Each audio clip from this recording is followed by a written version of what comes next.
Nouvelle protestation générée par la brutalité policière et la mauvaise gouvernance. 0-1 ce 25 juin 2025, des milliers de jeunes, notamment la génération Z, ont renoué les manifestations dans tout le pays à l'occasion de l'anniversaire des émeutes de 2024, mouvement motivé par la brutalité policière, la corruption et la crise économique. 466 selon Amnesty Kenya, au moins 16 personnes auraient été tuées, principalement à cause d'interventions policières, et des centaines d'autres blessés gravement. 667 suite au décès en garde à vue du blogueur Albert Ojwang, les procureurs ont inculpé 6 personnes, dont 3 policiers, pour meurtre. Cette tragédie a enflammé davantage les manifestations. 8-4-1 Les médias se sont vus imposer un blackout sur les retransmissions en direct et l'accès à Telegram a été restreint, suscitant des accusations de censure par des ONG et des institutions juridiques.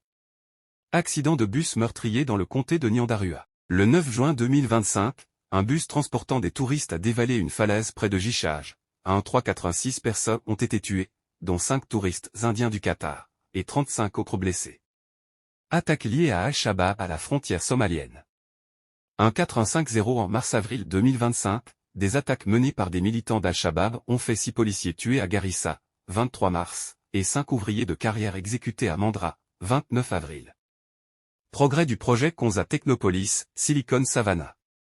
1-7-0-1-0 Ce projet de cité technologique, à 64 km de Nairobi, continue de se développer. Plus de 75% des terrains ont été alloués à des investisseurs, avec des ultimatums donnés début 2025 pour débuter la construction. Instabilité politique et sociale, les manifestations importantes reflètent une grogne profonde liée à la brutalité policière, à la corruption et à l'effritement du pouvoir d'achat.